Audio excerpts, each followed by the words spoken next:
This episode is sponsored by MJ's Progress Not Perfection Meeting Center Association. We are in our meeting center where we do all these meetings for mental health and addiction. I can do this podcast anywhere. I can do this at home. I can do this in a closet. I can do this in a basement. It doesn't matter. All I need is somebody else to talk to about addiction and recovery. What I can't do from anywhere is help people with their addiction and their mental health problems. So if you can help out, we do have a Venmo, we have a Cash App, we have a PayPal, we have an address you can send a check to, and all the money that gets donated goes towards rent, goes towards keeping the lights on, and goes towards keeping the internet on.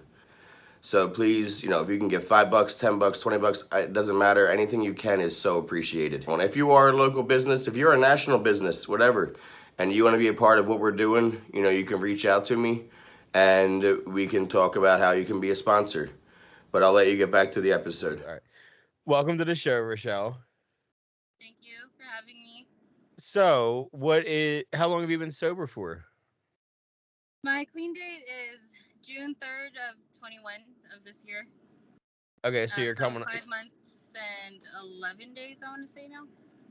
Okay, so you're coming up on 6 months then. Yeah. You'll have 6 months in December, and this is when the episode will be out, is in December. So you're coming up on 6 months. Yeah. So, is this your first time getting sober and having this much time? Actually, no. I've gotten sober twice before, and it was because I had gotten pregnant both times. So it's like I had to get sober. Like it was Okay, easy for me to so yeah. it was easy to like quit cold turkey as soon as I found out that I was pregnant both times. But I always would relapse right after. Okay, so yeah, you weren't necessarily like sober, you were abstinent because, you were carrying children and you were being responsible, and, the children being healthy was more important than the drink or the Yeah. drug, which is cool. Yes. Because that's not the case for everybody, and unfortunately there's a lot of people that will go through a pregnancy with using or drinking. Was alcohol like your biggest drug of choice, or was there a drug in there too? Actually, my DOC was meth and weed, but more meth. Yeah. Yeah, I mean, the good thing is, how was psychosis then the first two times quitting, like cold turkey while being pregnant? Like, did you go into psychosis those times? Or, Um, what do you mean by psychosis? like, I know, I've never personally done meth, but I know a lot of people who have, obviously, and a lot of it been on the show. And from what I'm told, what part of their come down, their recovery was their mind. Like if you went to rehab ever, for meth, you're not withdrawing physically from meth. You're withdrawing mentally from meth.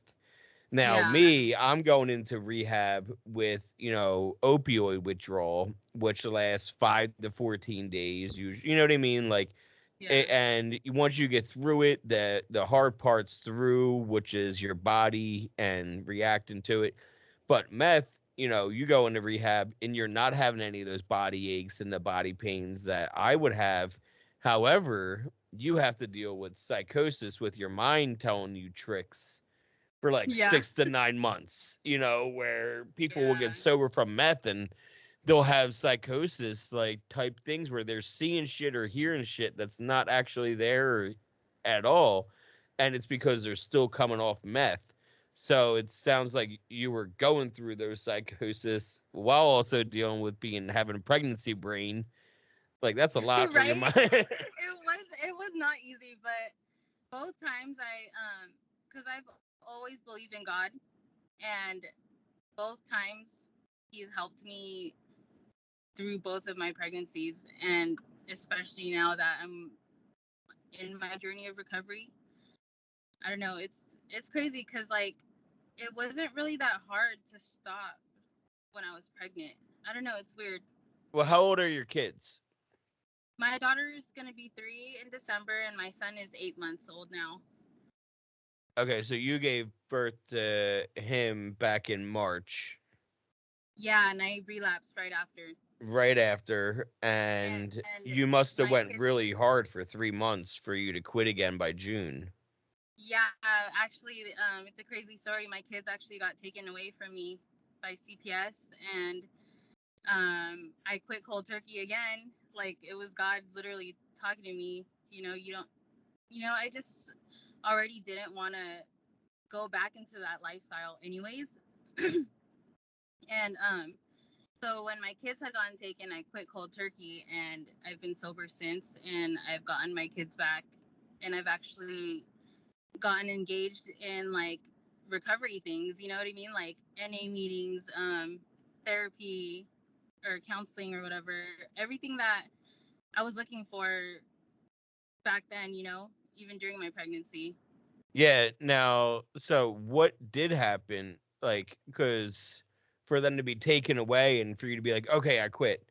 Like, can you tell me, like, what was going on, June of this year before your kids got taken? Like, you had your kids?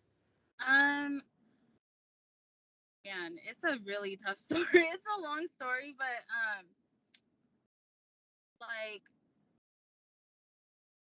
how do I say this? Because like, I really don't want to put down my baby daddy No, or you don't whatever. have to. Yeah, but we've always been like kind of bad for each other. And when the pandemic hit, like he came back in our life or into my life or whatever, and our daughters, and like I don't know, I had relapsed, and I was concerned about my son's like fussiness and stuff one night, and I took him to the hospital the day before Memorial Day, and they told me that my son was fine, that his ribs were fine. Like they did an X-ray and everything, and they told me to follow up like the Tuesday after Monday because it was a holiday or whatever. So we took him to his doctors, and the doctor examined him and said that everything was fine. And then I just felt like he wasn't getting better, and the doctor said to take him back to the ER if like he wasn't getting better. So we did that, and the second hospital that we took him to ended up saying that his ribs were fractured somehow. Like, and I just, it's that part is still like an unresolved mystery still because I'm still fighting my case right now. But like my baby daddy had old warrants, so they ended up taking him in for that, and like that's how that whole case opened up. It's a crazy story. Well, that makes sense because then they have to go and see did he get injured at the house or Yeah, something like that. Is he being harmed? Did he get hurt? yeah. Um, so they didn't even get taken from you because you were high on meth, or No, I okay. mean, it turned out to be like, I got questioned and stuff, asked about if, I do drugs or whatever, and I couldn't lie about it.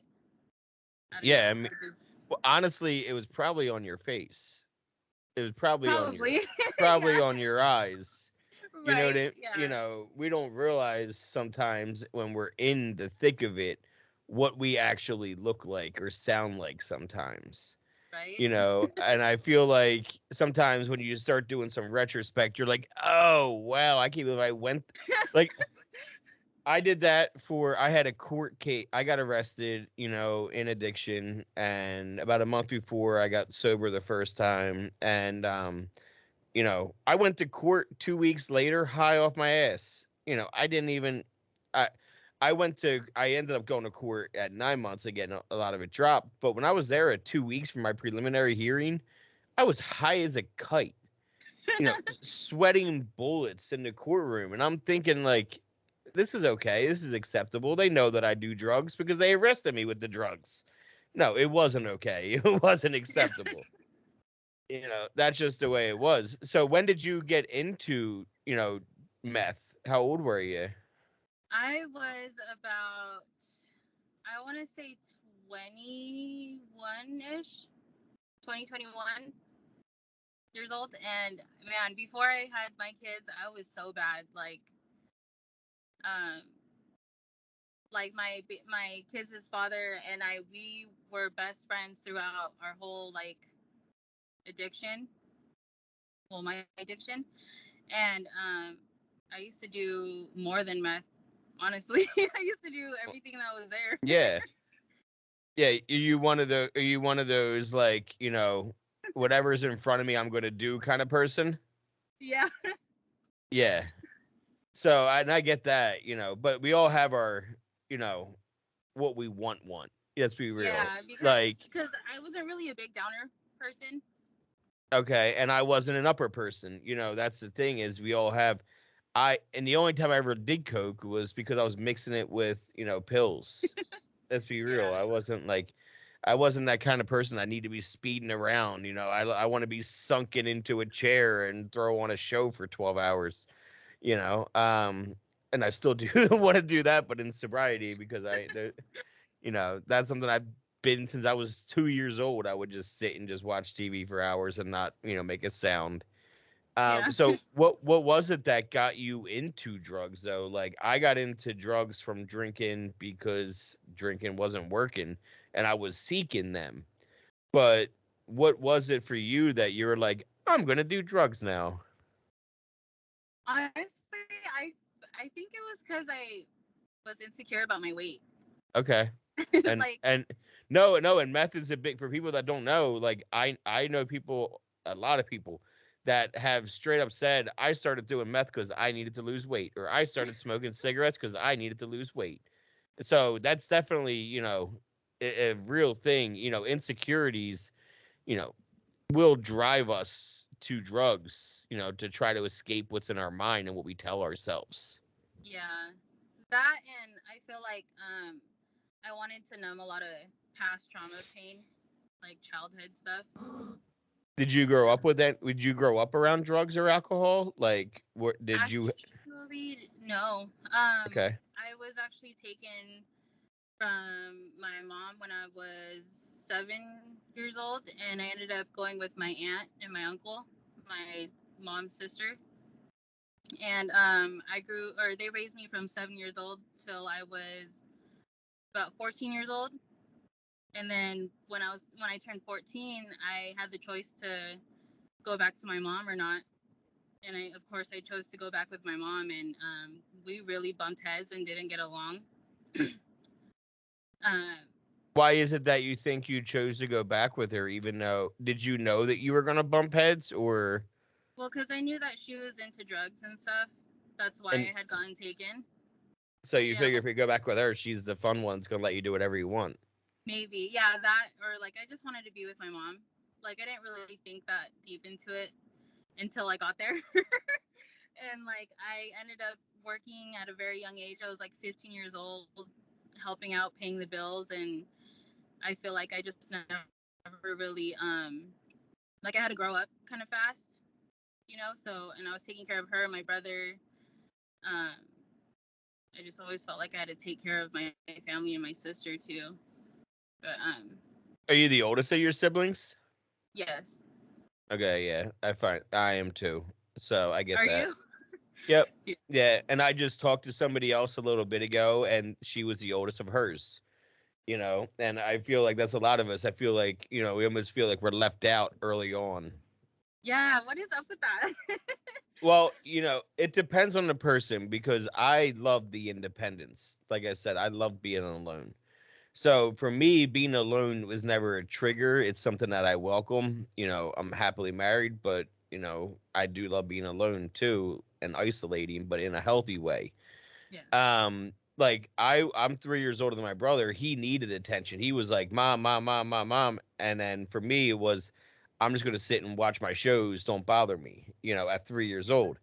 And so for me, I was already pulling away at a young age and wanting to find my own way, as opposed to my brother and sister get caught up in the, luckily for them, in the like, I'm the last boy, I'm the last girl. We got to make sure that, because there's already one another boy. We already have another one of them, you know.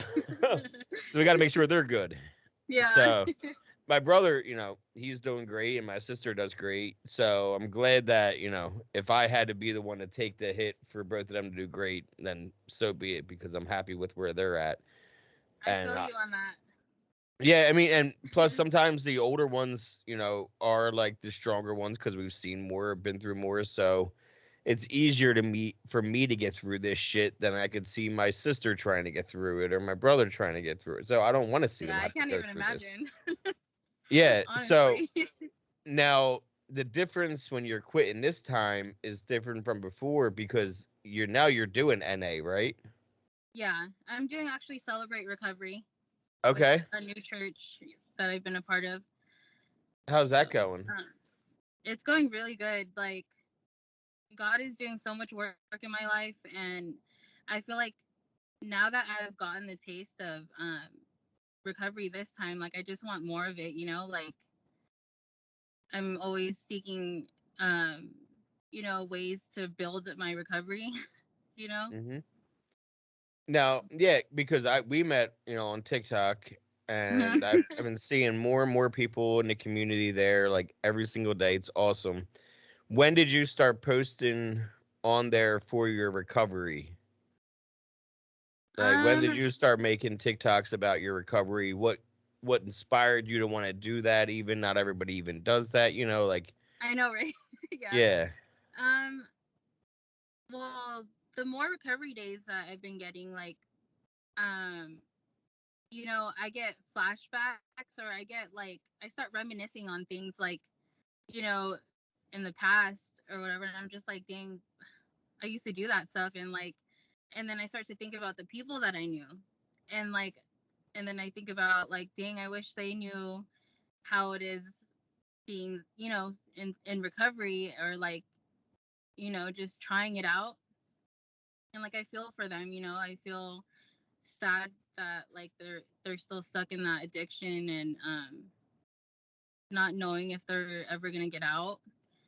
And so I just one day I was like, you know what, I'm just gonna share my journey on TikTok, like, so I could share my light with those who are still stuck in the dark. I don't know. It's no, and it's been a great place for recovery for especially younger people. Mhm. Like you're not going to see old timers on TikTok posting TikToks about NA or AA. Let's be honest. It's very rare that you will. I mean, I have seen some, but I do see more 20 to 30-year-old, and I'm Yeah. 35. So like I'm even out of that range, which is fine because I am more of an in-person meeting person. Like I can make videos but usually you see my TikToks. My TikToks aren't anything that's extra creative. I'm just taking my podcast and throwing Yeah. up and throwing clips up from my episodes. Not to say that it's easy because the clips that I am taking, I have to then make under a minute. And sometimes I'm Yeah. taking a 3 minute long clip and I'm cutting it down to under a minute, and it's not an easy task. But it's worth it because there's so many people on there that are getting sober not by going to meetings, which is what I do and what I recommend, but they're sober because they're on their phones all day and they're seeing themselves on their phone. It's been really helpful because now there's people that are able to find so many people in recovery on there that are doing so many different ways, whether it's Matt or whether you're just cold turkey and you're quitting and you're completely abstinent like you, or you're Yeah. cannabis like me. Everybody has a different like, Or God. yeah, yeah. Yeah. I mean, you're very religious and I'm not, and it works for both of us. And Yeah. that's the point is your addiction looks different than my addiction. So why should your recovery and my recovery look exactly the same? Yeah. You call your higher power God, I call him Bill Murray. I got him right above me. So like, but still we can still stay sober, whether you call him God and I call him Bill Murray or someone calls it a doorknob. Right. So there are the atheists that will call God good orderly direction. You know what I mean? Just to make themselves feel better because they're not saying God. So anyone can get sober when you want to and you find support. I think the finding Yes. support Yes. is so important and so underutilized or undervalued, whether it's AA, whether it's NA, whether it's Celebrate Recovery. You're the first person I've had on that Celebrate Recovery, actually. Can you tell us more about what that is comparatively, how it's different?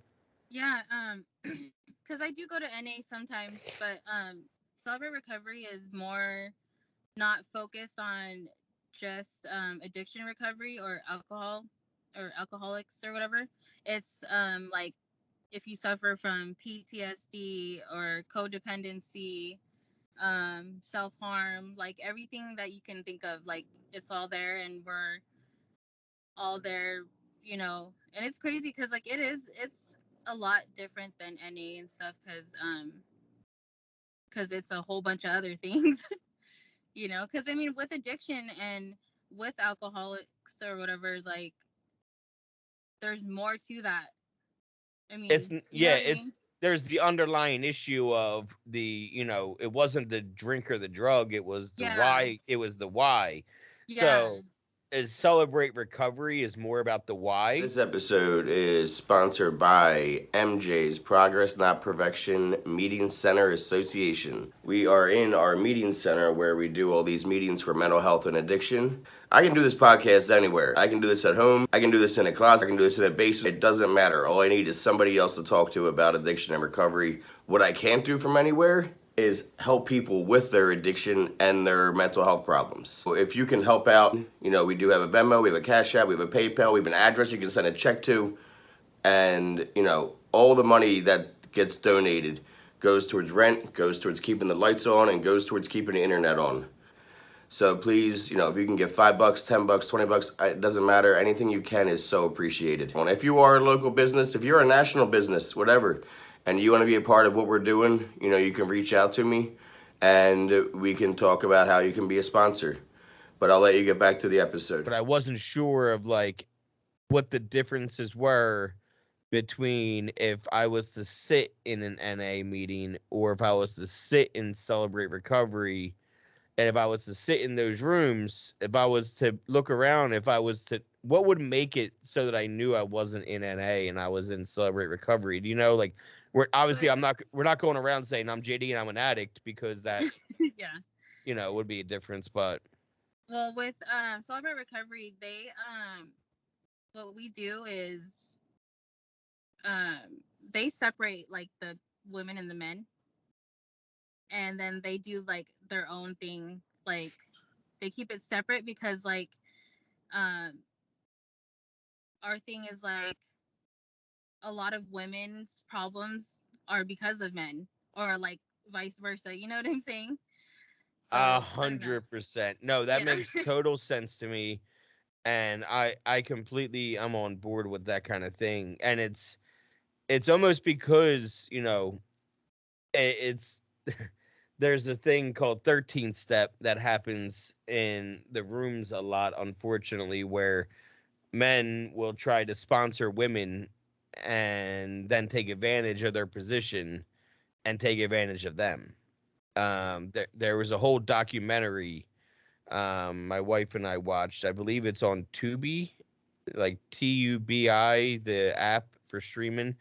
And it's called 13 Step, and it's all about, women that have been taken advantage of, Oh some my gosh, killed. are you serious? Yeah, from, Wow. men in the rooms. So, and That's it's crazy. not just alcoholics. Says the problem is a lot of the times, if we go to meetings, people will go there with court cards, Mm. because they're mandated to go to 90 and 90 or 30 and 30 because of DUIs or whatever. Yeah. However, our wonderful court systems that are in our country, they also like to take child molesters and be like, or, domestic violence abusers, and be like, you're mandated AA so we can keep an eye on you every day.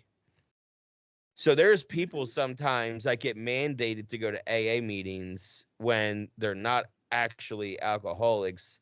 They're just criminals, and they're being mandated for this just so the courts can keep an eye on them once a day. Yeah. So that's the dangerous thing that sometimes happens, and you got to be careful of. We have separate meetings for that kind of thing to be careful. We lock Yeah. doors during meetings, that kind of shit. because you never do know, and people are fucking weird, man. I don't know. I Yeah, just rather it's be safe than crazy. sorry. NA is a great community, and where you're at, though, we don't have to even say where it is, but I know where it is, and I've had a bunch of people on the show actually from where your area that go to Oh, NA in your really? area. Yeah. No way. Um. That's cool. Yep. I'm trying to think of, and I can take this out in editing. Cece definitely goes to NA. My friend Cecilia, she's this little Hispanic girl, Latina, Really? and she is a fireball, very loud. The voice does not match, where it's coming from, kind of thing. She was on That's an cool. episode in September. I know her from rehab. I met her in NA meetings when I was in LA, and then we became friends. So, but now she lives in Vegas, and I'll take this Oh, part out really? because I said Vegas, yeah. But now she lives in Yeah, I'm Vegas, only an and hour away from there, an hour and a half. okay, yeah, she goes to meetings out there. I had another guy on that goes to AA in Vegas. His name is Kelly. He's like this old school like biker dude and shit, but he's out there in Vegas Really? too. And I could have Have you sworn I have had you been to Laughlin? what? Have you been to Laughlin, Nevada? No, I've been to Vegas. Oh, really? Even I was out in Nevada in 2007. I was right about to be 21. I was a month before I turned 21 when I was in Vegas. Yeah, so it was August 2007 when I was there. And I couldn't drink or get I was with my family. Oh, And I wasn't, you know what I mean? My wife got married in Vegas, her first time being married, a planned wedding in Vegas. It's never really, I don't know, appealed to me. I love gambling, but that would be bad for me. You know what I mean? yeah, I can't gamble in Vegas. I'll just sit at roulette all day and I'll just lose all my money. So yeah, no. I know it's a sobriety is not just about putting down the liquor and the drugs. It's about being self-aware. yes, Knowing the shit that you can and can't do, the people you can and can't see, the places you can and can't go, and being honest with yourself, so because true. there's so many times where I'm like, "Oh, I could do that." And then in my head I'm like, "You probably shouldn't do that because Right? X, Y, and Z." And then I'm like, "Oh yeah, I shouldn't do that. You're right." I now, and that's the thing is I listen to my subconscious now. I knew when I was doing drugs for 10 years, every time I was sniffing that pill, I should get clean. I shouldn't be doing this. But it's not going to fucking stop me. I would tell my subconscious, "Shut up. I'm going to get high real quick. I'm going to shut Yeah, you up real quick." I know how to turn down that voice, right? and it was get high. So, when looking back, and these are the things that you have to be self-aware of in recovery. You're still 6 months in, and this is your first time really doing it for you, and not. I mean, it is for the kids because they got taken. But Yeah, still, because it's like, not for the kids because they're inside of you. Is what I'm yeah, saying. There's a yeah. lot of parents that lose their kids, and they're like, "Well, I'll see them when I see them." See, and exactly what that's what my biggest fear was to lose my kids. And that's why every time that like I had relapsed after my pregnancies, like that was my biggest fear. And I almost feel like I kind of manifested it in a way because I was so scared of that, because like I know a few people that still to this day have not even tried to fight for their kids. And um that look, I just got the goosebumps just saying that, because like that's another big reason why I want to pursue my sobriety, so I can show that to those who think it's impossible to get their kids back or fight for them. And that's the thing is, and I hope the people that are watching and listening understand that these people that you're talking about and I'm talking about, it's not that they don't want to fight for their kids. It's that they don't know how or where to begin. Yeah, or You how it's know, gonna happen, or you know. it's seen when you're at that bottom and you're looking up and you see this giant fucking mountain, and that mountain is made up with court fees, lawyers, CPS, interviews, jobs, clean piss, getting sober, staying sober, being of sane mind, you're looking at this mountain of things and you're like, I can't do it, so I'm just going to get high again. Yeah. It's the only thing you can think of at the time sometimes. And then the next day, recovery is one day at a time. All we have is today, is because it's the same in addiction. All we have Yeah. is that day, one day at a Right? That is time so in true. addiction. There's so many times where you're in addiction and you're just like, you're looking at that mountain of that thing you need to do, getting my kids back to the top of that mountain. It's going to take me all of this to get there. But the problem is getting your footing and getting started, because then you're going to be like, I'm just going to get a high today. Look at this mountain. Fuck this Yeah. mountain. I'm going to get a high over this mountain. And then the next day you're like, should I start climbing it today? And then somebody will like cut you off or give you the finger or something stupid. And you're like, nah, fuck that. I'm going to get high again. And then you put it off another day. And then all of a Yeah. sudden it's 3 years down the line and your kids haven't seen you in 3 years. And you don't even Yeah. realize it's been 3 years because you've been living your addiction one day at a time. Yeah. you know and so I'm not even blaming those parents. That mountain looks like the biggest mountain in the world when you're looking up at it the first time, but the important thing that you did was you just got into the work and you started chipping away right away, little things.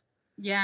And I really didn't know how the hell I was going to do it, to be honest. Like, Well, what did when you do first then? How, like, your kids, what day was it that they come in, they say, okay, sorry, Ro, we gotta, the day that I quit, I mean, they took my kids, and then from that day, I was like, fuck that. Like, I am not fucking with drugs. I don't want it. Like, it's always brought me down.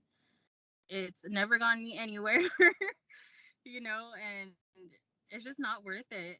And seeing that I was that kid also who's gotten taken, like, I want to, you were show my, perpetuating the cycle as opposed to stopping the cycle. yeah. And that's exactly what I want to do, is break this freaking damn cycle. Now, how long was it from the day they took him to where you could actually see him again? It was almost, I want to say I was able to see them right away, actually, Okay, but because my urine test came out clean, but my hair test was super dirty. But yeah, were you they able to get them back when your hair test came back super clean too? no, I actually don't fully have them back yet. My sister, thank God, like, she came out here to temporarily live with me to be my safety monitor, because we still don't know what happened with my son's ribs. And like, I I don't know, it's just crazy. I really feel like God made all this happen for me for a reason, because like, he obviously has more planned for me and my kids. Yeah, yeah, and for sure. I mean, and yeah, you don't have them back, but you spend your days with them. Yeah, because my next court date is actually December 1st, and my last court, the judge literally said, depending on everything that I'm engaged in, that he ordered or whatever, the case could be dismissed as if it never happened. And that's when I felt like it was literally God, like, talking to me, like, what judge says that, A very confident one. right? a very I'll tell you that, a very competent judge, because there are some judges that they are going to tell you always the worst case scenario is they'd rather, set you up and tell you all the things that could happen, expect the worst kind of thing, and then deliver not the worst. This way it's like, oh, that was better. I only got 10 years in jail because you said 20. Yeah. But really, because if you were to go to the judge, you're like, I don't know, man, you're probably looking at a year, 5 years in jail, and then I leave there and I get 10 years in jail. I'm like, what the fuck? I got double than what he told Yeah. me. But if I went there and the judge's like, dude, you're looking at 20 years, man, 20 years, you're getting 20 years. And then I go in there and he's like, hey, we're gonna give you 10 years. I'd be celebrating that 10 years. It's Yeah. all about that perspective of what you're gauging it with. So if you're going into something, I'm always like, I'm all about under promise and over deliver. Mhm. That's kind of like always been stuck in my head is under promise and over deliver. And when I was in sales, I was the same thing. And you had to do it that way. It's a lot easier to go down Yeah. than go up. Yeah. It's If you walked in looking at a TV to buy and it's $300, I can't be like, but bro, I got this $3,000 one right here. You're really gonna like. You like, fuck off. But if you look at the yeah. $3,000 one first, I can show you the $2,000 one that you're gonna save a lot of money and still get great value. Be like, hell yeah. So Yeah. it's easier to go down and not up. So the fact that the judge said that is awesome. And Yeah. this will actually be out in December. So hopefully we'll have a resolution too Right. by the time this is yeah. out. What? Because when is your 6 months again? December 11th would be your sixth December 3rd. third. Oh, okay. Yeah. So June 3rd. Okay.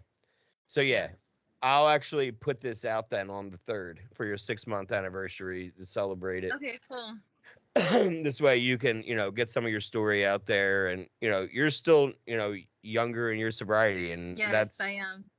what kind of things are you going to be doing like for the holidays this year sober? Because like it's different being sober carrying children through the holidays because Mhm. your mind is on what's in your belly. Yeah.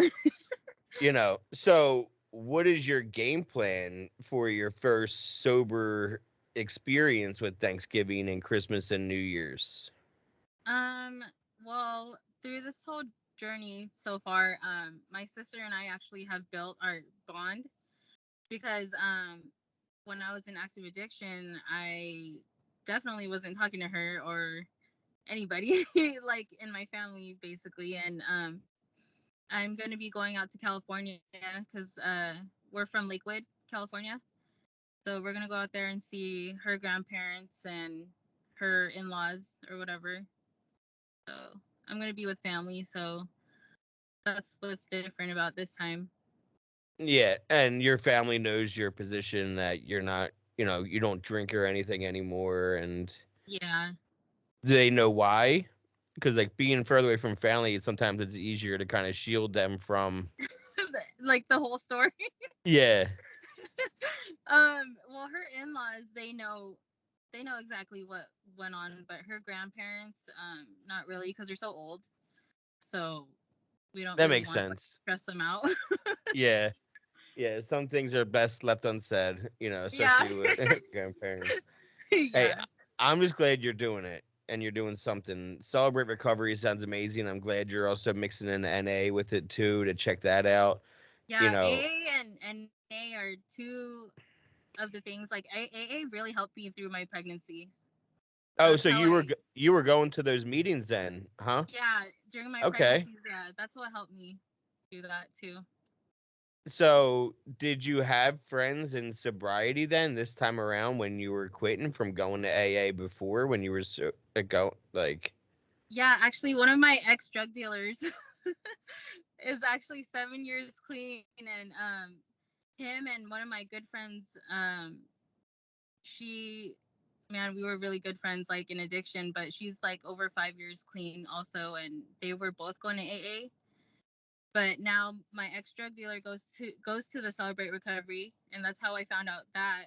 And my friend, she goes to NA. So like, yeah, at it's least pretty you cool. got, yeah, that's and it's important too, like to have any kind of support in what we're doing in recovery is important, whether the support is virtual on TikTok or whether it's on Facebook or whether it's going to the rooms, the traditional rooms, or whether it's going to the newer rooms like Celebrate Recovery, or my Mhm. place is kind of like that, where it's newer and it's kind of different and it's kind of alternate, you know what I mean, alternative, because it's not following the mold as everybody else. And that's the point, is all of this. That's the point of this show, is to put out everyone's story and how everyone's story is different but the same. Different. We all struggle. We all have that same, through line of trauma, grief, loss, all that shit, through line of the solutions, the why we were drinking, the why we were using. And then we all have the different stories, though, of how we drank and how we used and how we self-medicated for years. Yeah, for sure. And for you, it seemed like you were escaping with meth and drinking, right? You were drinking a lot. No, it wasn't really drinking. It was more just weed and meth. Okay. Well, Well, you had said, especially like as soon as I had my kids, like I was already like, you know, drifting off from that lifestyle. Because as soon as I had my daughter, I got my own place, and I kind of moved myself away from the hood, that area. yeah. And yeah. Well, either way, you're doing it right, and you're talking to people, you have a do they have sponsors in sober recovery? Yes, they do. They actually have the whole 12-step thing also, but Okay. I have not started that yet. We're starting that in January. Oh, perfect. Right around 6, 7 months. Yeah. Awesome. So. Well, thank you so much for taking the time to sit down with me Thank you today. for having me. Thank No you so problem at much. all. Thank All you right. again so much for Thank taking the you. time to sit down. Have a great day, Ro. All right. You too. All right. Bye bye. Bye.